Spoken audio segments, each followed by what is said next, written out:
Certains le cherchent toute leur vie. Lui, il l'a trouvé très tôt. Son violon d'Ingres, justement, c'est son instrument, c'est son violon. Bonjour Renaud Capuçon. Bonjour. Bienvenue en ce dimanche matin chez nous. Beaucoup. Votre nouvel album s'intitule Un violon à Paris et vous êtes aux côtés du pianiste Guillaume Bellhomme. Dans cet album, Bach et Rachmaninoff côtoient Charlie Chaplin et Ennio Morricone. Vous allez nous dire dans quelques instants le choix de ces mélodies et comment il est né cet album. Et on voulait commencer évidemment en vous entendant avec Guillaume Bellhomme. Voici un petit extrait, deux petits extraits Puccini et Dvorak. Regardez.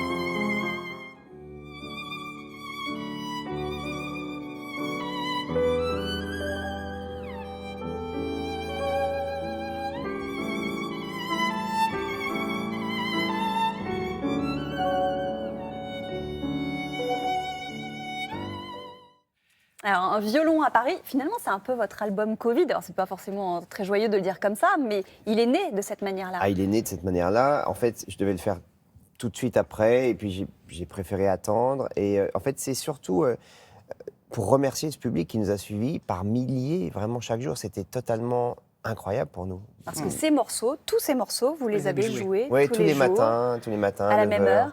À la même heure, c'était une façon, je l'ai dit beaucoup, mais vraiment une façon pour moi de tenir, parce que on a tous vécu des moments différents. Ouais. Et il y a eu quand même pendant cette période des moments aussi apaisés, des moments de grâce, malgré cette confusion, ce stress général. Et je veux dire que c'est quand même pas tout à fait fini, parce qu'on vit quand même une période assez étonnante, mais rien de comparable à ce qu'on a vécu à ce moment-là. Alors j'ai précisé, j'ai dit Dvorak, c'est évidemment Dvorak, j'arrive Oui, pas à c'est le pas très prononcer. Non, mais pour les puristes, c'est mieux quand même, Renaud. Il y a également une magnifique musique. Alors si j'ai bonne mémoire, je crois que c'était la mélodie préférée de Jacques Chancel, la méditation de Thaïs. Oui, il Qu'est-ce que adorait c'est ça. beau, on va en écouter quelques instants évidemment. C'est quoi, Renaud, c'est incontournable pour un violoniste, la méditation de Thaïs? Alors je dirais pour un violoniste français, oui, parce que c'est vraiment d'abord une mélodie qui est extrêmement suave, extrêmement simple, très pure. C'est extrait de l'opéra Thaïs de Massenet. Et par exemple, les Anglais, eux, ils ont une autre pièce qui est The Lark Ascending de Vaughan Williams, qu'on joue jamais en France et qui est leur méditation de Thaïs à eux. Et c'est intéressant de voir que chaque pays s'identifie comme ça à une Et pièce. puis, c'est une musique qui est chère à votre cœur, Oui.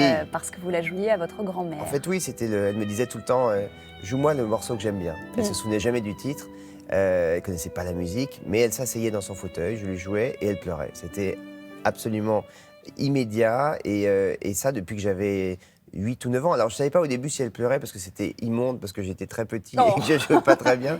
Mais plus sérieusement, je crois que c'est vraiment une pièce qui est associée, en tout cas personnellement, à ces souvenirs-là, et qui correspond aussi, pour beaucoup de monde, à des souvenirs. Je l'ai joué aussi, par exemple, pour l'enterrement de Jacques Chancel, j'ai joué pour l'enterrement de personnes que j'aime, de ma grand-mère, bien sûr. Et donc, c'est une pièce qui est hautement symbolique pour moi. Qu'est-ce que Renaud Capuçon, violoniste, pense de Charlie Chaplin, compositeur? Et c'est incroyable, cette musique. C'est une On le musique- rappelle, hein, donc cette mélodie qu'on va entendre, Smile, donc des temps modernes, c'est Chaplin qui l'a composée. Mais absolument, Chaplin était un vrai génie. Moi, j'ai eu la chance de visiter sa maison au-dessus de Vevey il n'y a pas très longtemps en Suisse. Je vous encourage à aller le voir. Il y a tout un musée, c'est magnifique.